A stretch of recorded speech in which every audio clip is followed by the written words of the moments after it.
Shalom and blessings. Good morning, warriors of Yahuwah and the truth. I'm going to be continuing on with lessons from the Return of Yahusha. The beginning is near.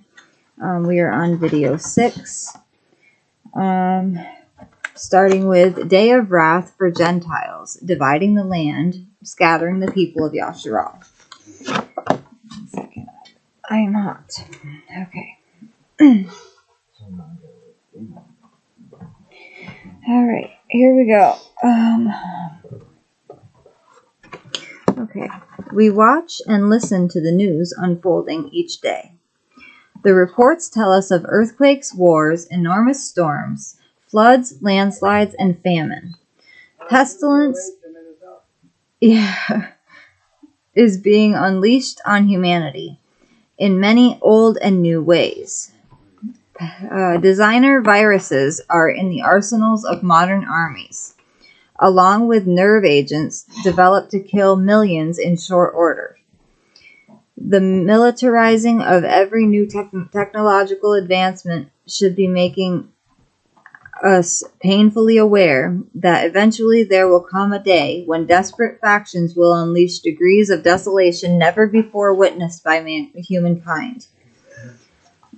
The prophecy of the Euphrates River being dried up, Revelation 16:12, has become possible by a diversion channel and dam built. Turkey can dry it up at any time at all. They stopped the flow for a month during 1990 CE. 200 million soldiers, Revelation 9:15 and 16, from the east are to march across this dry riverbed. China has such an army, and they are east of the river. These clearly all point to the end of days and Yahusha's return. The United Nations is fielding a rapid strike force and may be the end-time group called All Nations, who will try to compel YISHARAL to accept their peace plan. For my judgment is to gather nations, to assemble rains, to pour out on them my rage, all my burning wrath. For by the fire of my jealousy all the earth shall be consumed. Zeph 3:8. YISHARAL is his wife, so it is best to not meddle with her. Reading Zephaniah 3 to the end of the chapter will show you that at that time his people will call on his name. The restoration of the knowledge of his personal name is another end-time fulfillment. See also John 17:6 and 17:26. Yahuwah declares to us that he will do in the end of days to Gentiles, and what he will do to Gentiles, and why. For look, in those days and at that time, when I turn back the captivity of Yehuda and Jerusalem, then I will gather all Gentiles and bring them down to the valley of Jehoshaphat. And I shall enter into judgment with them there for my people, my inheritance, YISHARAL, whom they have scattered among the Gentiles, and they have divided up my land. You all are Joel 3:1 and 2. Uh-oh, did you catch that? Those Gentiles spoken of here are to attempt to divide the land of YISHARAL, exactly what we see being discussed constantly in the daily news. Reading on in this chapter of you all, the day of Yahuwah is described as being a battle over YISHARAL between Gentiles and our Creator. The harvest of the earth is mentioned, and the darkening of the sun and the moon. This is the day of the return of Yahusha, who will roar from Zion, shaking the heavens and the earth.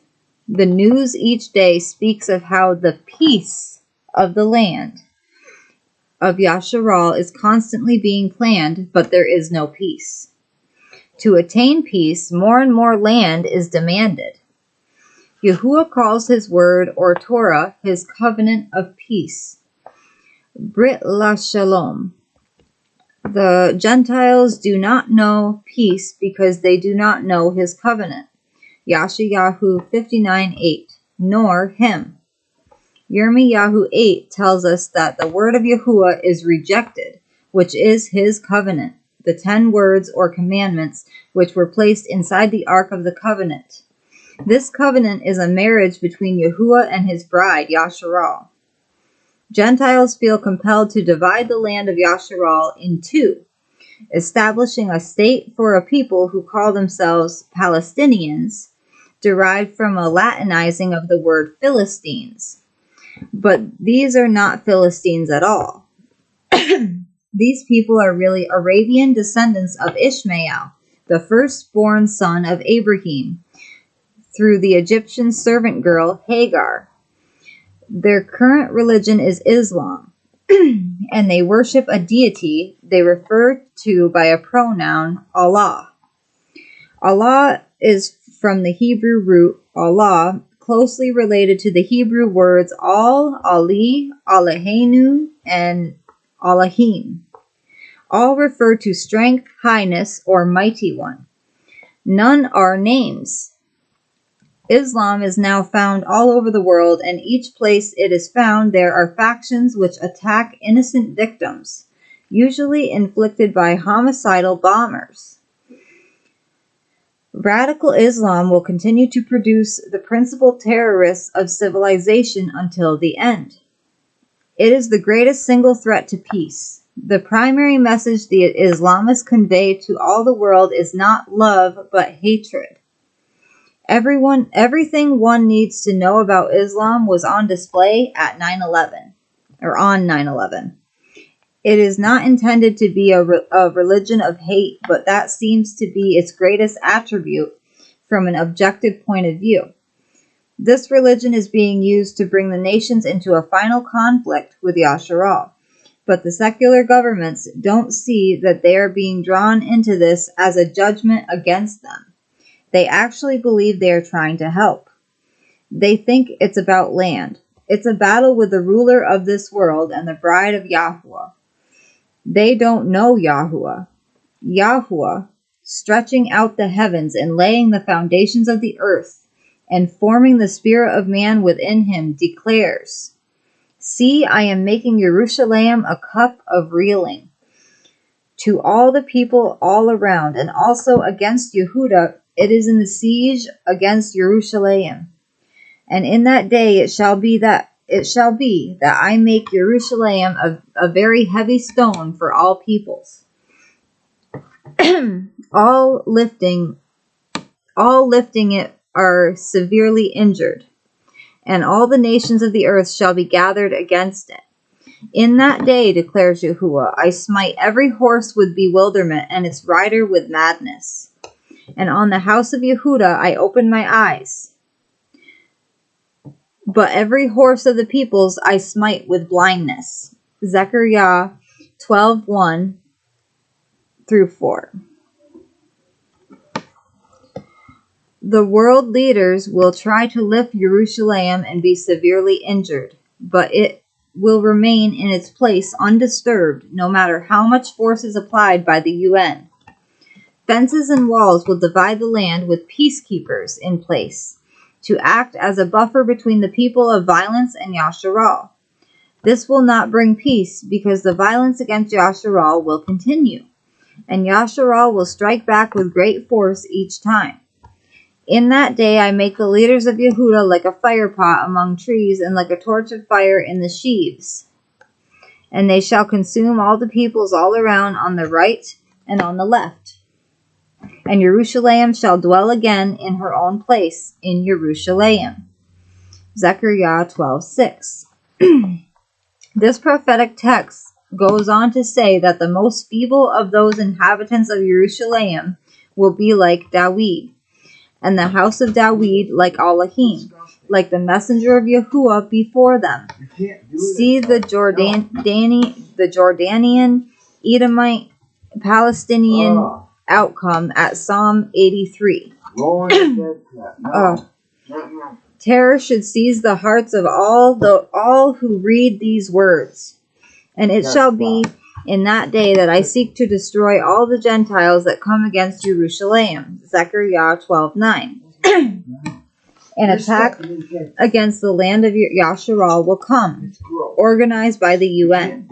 The trap will shut on them, and both the men and their technology will fail them.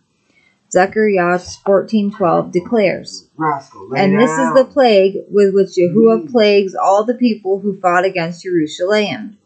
Their flesh shall decay while they stand on their feet, and their eyes decay in their sockets, and their tongues decay in their mouths.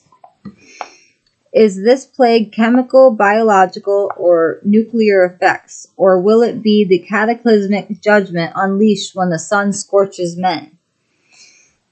Yahukanon John tells us in the book of Revelation about 2 witnesses wearing sackcloth who will prophesy for 3.5 years.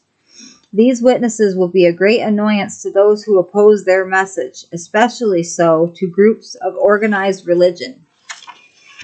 They will give the last witness to all the world, announcing the coming of the reign of Yahuwah.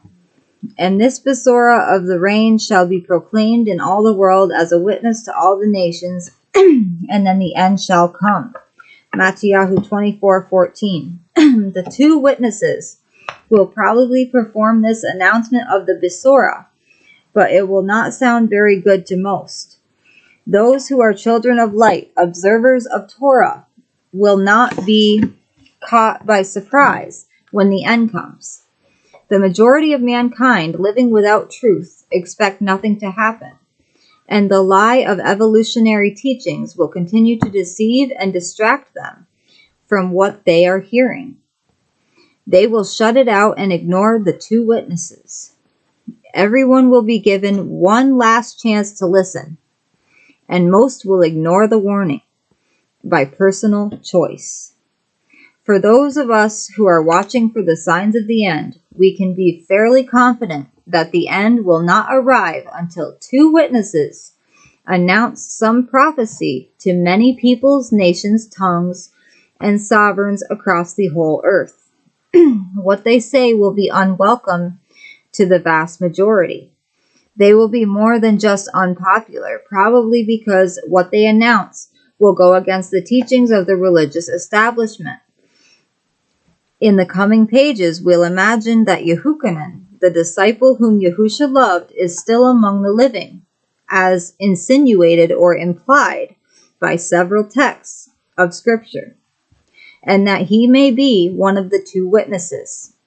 Here's one hint that Yahukanon will do some prophesying again, taken from the text of Revelation that is concerned with the time of the 2 witnesses, just 3 verses before the 2 witnesses are discussed. And he said to me, you have to prophesy again concerning many people and nations and tongues and sovereigns. Revelation 10:11.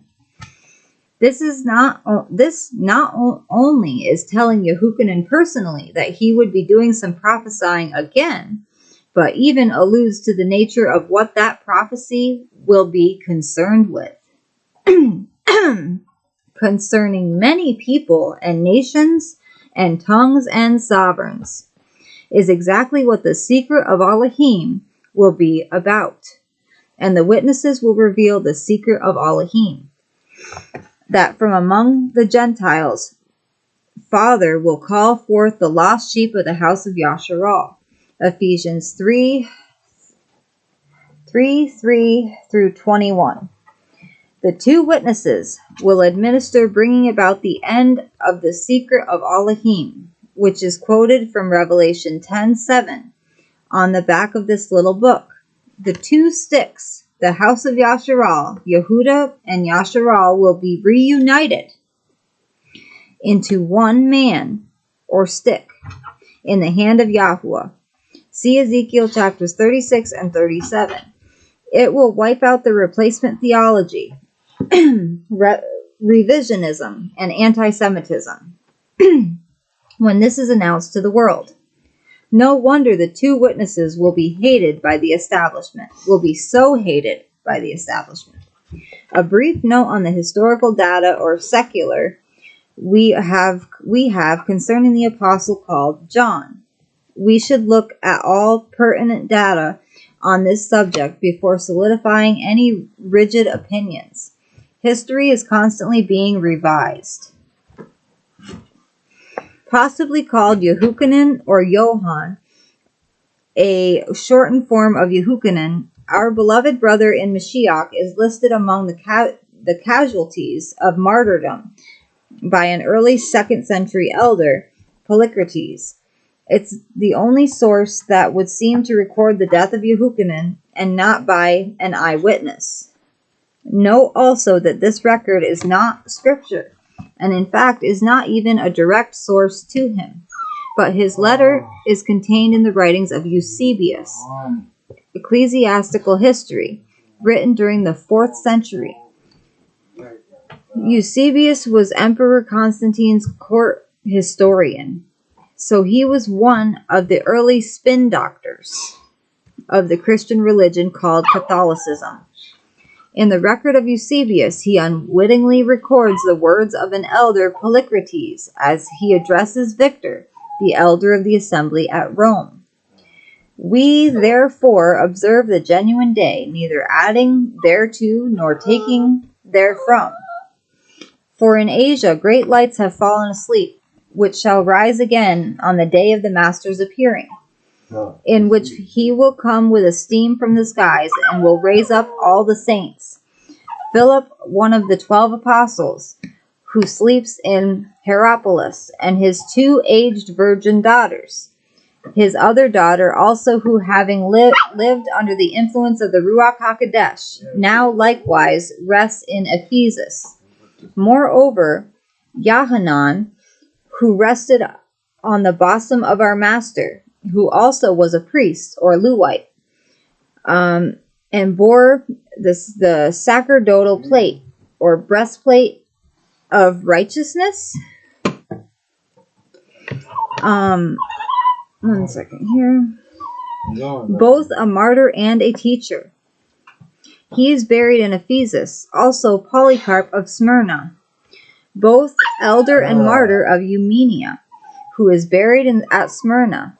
Why should I mention Sagaris, elder and martyr, who rests at Laodicea? Moreover, the blessed Papirius and Melito, the eunuch, whose walk and conversation was altogether under the influence of the Ruach HaKodesh, who now rest at Sardis, awaiting the episcopate from Shamayim,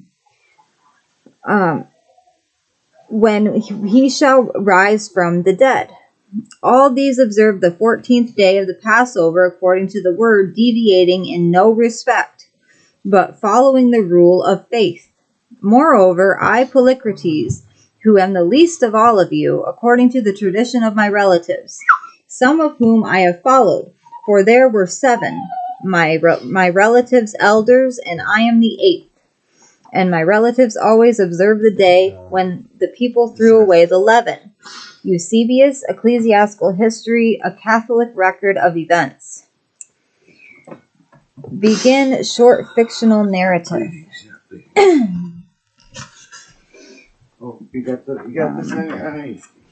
It seemed to be a normal day for Jeremy.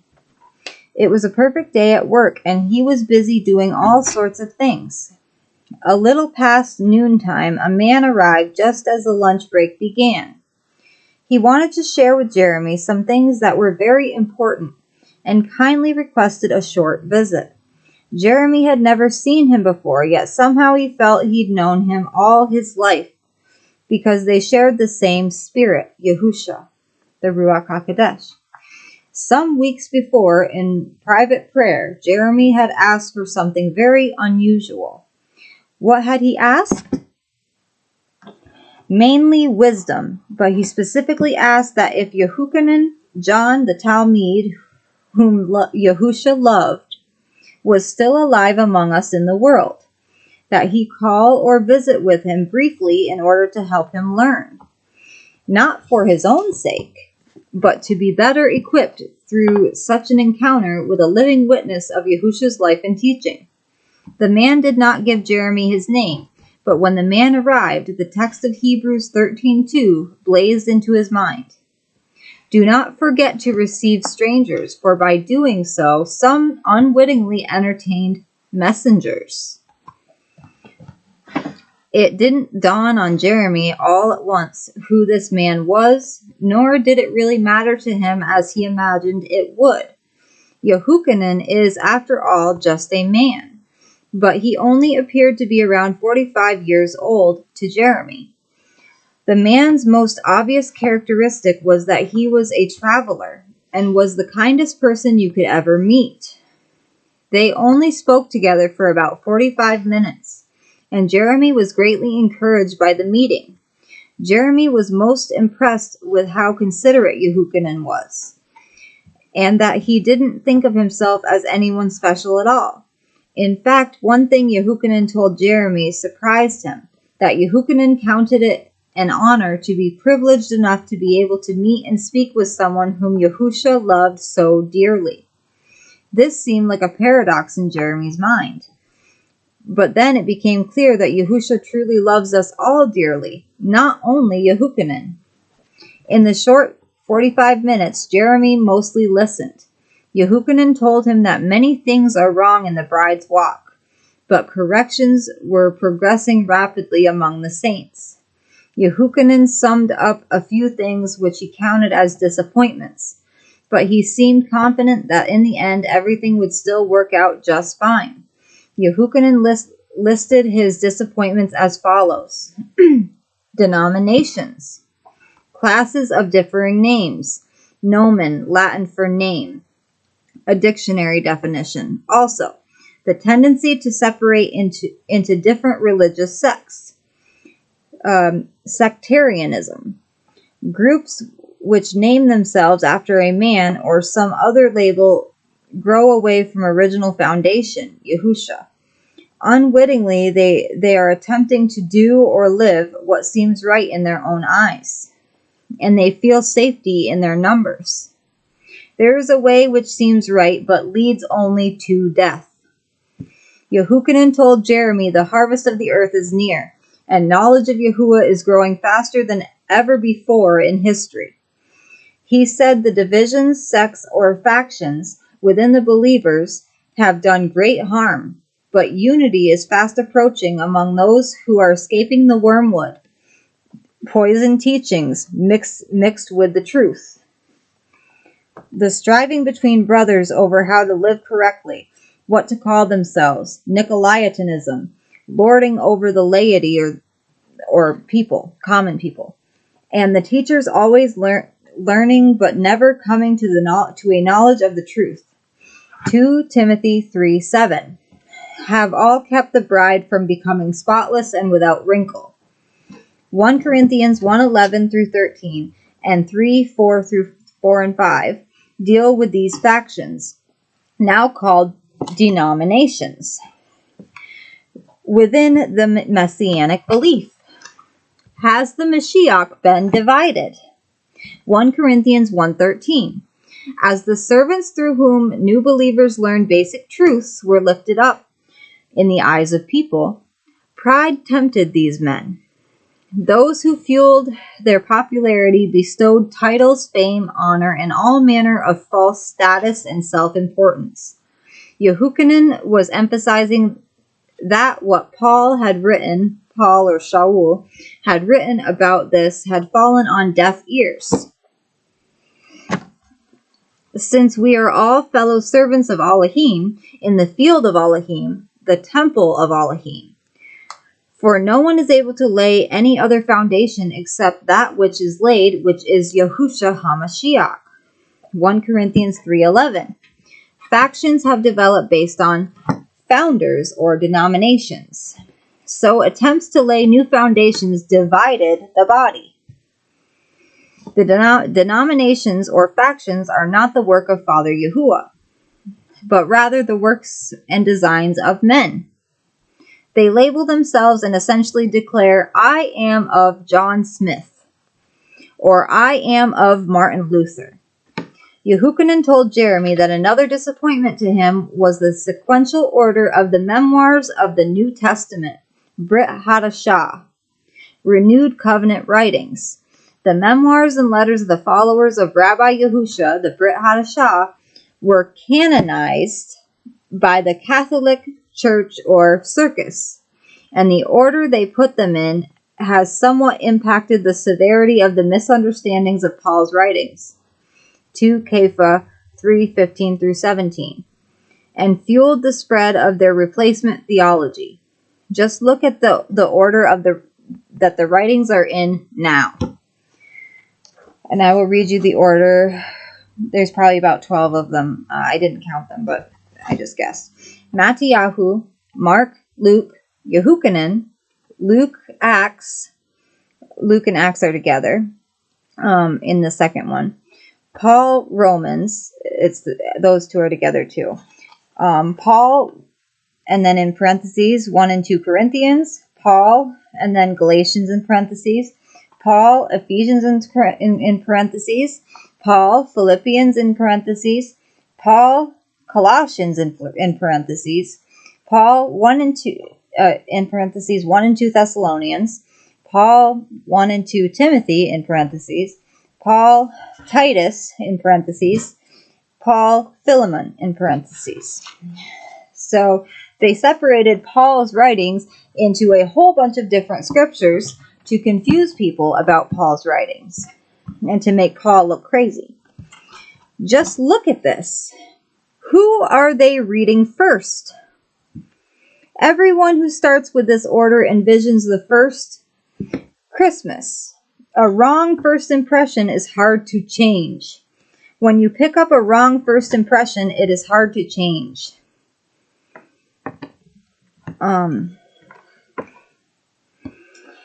When you pick up the scriptures and flip through them, it is quite obvious that the order was carefully planned, and the warning letters of YAAQOB-KEFA-YAHUKANON are pushed to the rear, to the back end.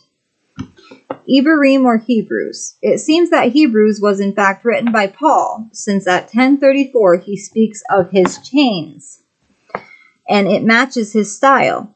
Luke, Stephen, Timothy, or Barnabas are also possible authors, but no one can really say with certainty who actually penned this work. Luke wrote 43% of the Brit Hadashah, but if Hebrews is also his work, then it is closer to 50%. Luke, though bearing a Gentile name, was undoubtedly not Gentile, as most scholars assert, since there was not a problem stated for him being with Paul in the temple area.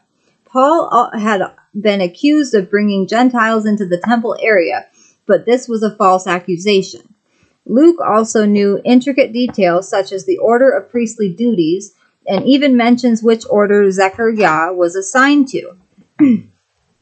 Yaakov, and then in parentheses, son of Yusuf, brother of Yahusha. Kepha, 1 and 2 Kepha. Yahukanan, 1, 2, and 3 Yahukanan. Yehuda, brother of Yaakov and Yahusha. Revelation of Yahusha. Yahukanan, scribe. Yahusha, principal revelator. I know. If we could arrange the order so that YAAQOB-KEFA-YAHUKANON appear directly following Luke's book of Acts and shift Paul's work between Yehuda and Revelation, then a better teaching flow is implemented. Paul deals with refined details which are easily misunderstood or misinterpreted.